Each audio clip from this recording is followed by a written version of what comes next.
Tadi Bapak kan sempat mengatakan ada gerakan, ada perkumpulan-perkumpulan PKI begitu.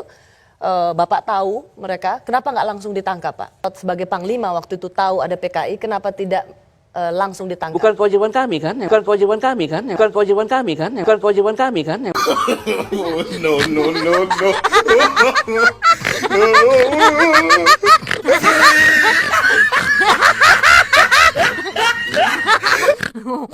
Pelajaran itu dihilangkan, Anda melihat ini juga bagian dari taktik mereka yang terafiliasi PKI? Iya, strateginya seperti itu. Tidakkah itu terlalu serius, Pak?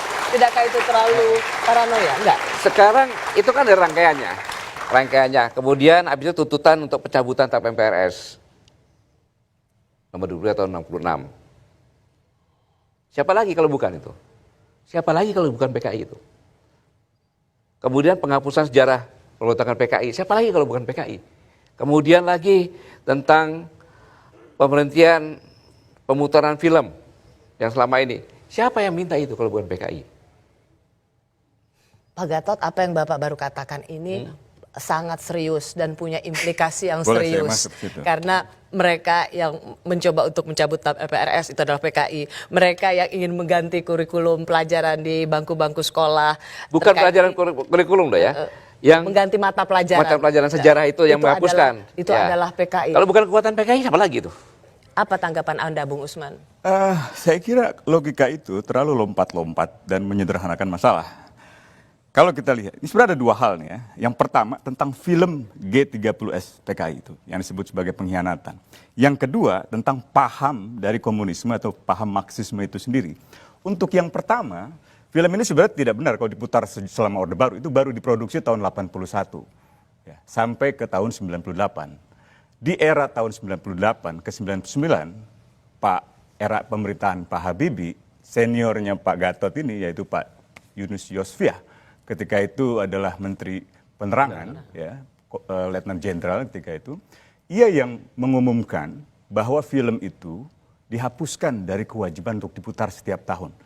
Jadi kalau dikatakan yang meminta penghentian film itu adalah PKI, siapa lagi kalau bukan mereka, keliru. Justru dari dalam tubuh pemerintahan Habibie ketika itu memang mau meninjau ulang. Yang kedua adalah Menteri Pendidikan ketika itu Pak Juwono Sudarsono di era pemerintahan Habibie yang melakukan peninjauan ulang melalui satu tim khusus untuk memeriksa seluruh sejarah-sejarah di buku sejarah sekolah yang dianggap mengandung muatan sejarah yang tidak benar. Apakah Pak Juwono adalah PKI? Bukan. Orang terdidik, profesor. Pak Yunus Yosfiah PKI? Bukan. Jenderal Angkatan Darat. Jadi logika semacam itu menurut saya membangun satu insinuasi yang negatif tanpa ada dasar fakta yang jelas. Satu. Yang kedua, di era pemerintahan Gus Dur, usaha untuk menghapuskan atau mencabut TAP MPRS yang melarang Marxisme-Leninisme itu datang dari seorang Presiden Abdurrahman Wahid, mantan ketua PBNU yang bertahun-tahun memimpin organisasi terbesar di Islam. Saya orang NU, kiai saya orang kampung, tapi ayah saya kiai. Itu Gus Dur yang mengajukan untuk penghapusan TAP MPR karena dianggap menjadi dasar bagi diskriminasi terhadap begitu banyak orang yang tidak salah, tapi dianggap salah. Gus Dur bukan PKI. Gus Dur anak kiai, Gus Dur sendiri adalah kiai. Jadi keliru kalau kemudian membangun logika lompat-lompat seolah-olah yang meminta penghapusan TAP MPRS itu pasti PKI. Itu keliru fatal. Itu membodohi masyarakat. No, no, no, no.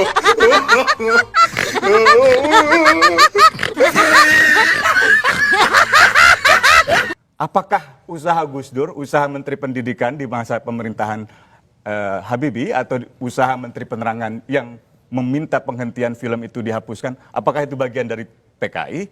Ini kecemasan sudah kadaluarsa. Ini kecemasan sudah kadaluarsa. Ini kecemasan sudah kadaluarsa. No, no, no, no.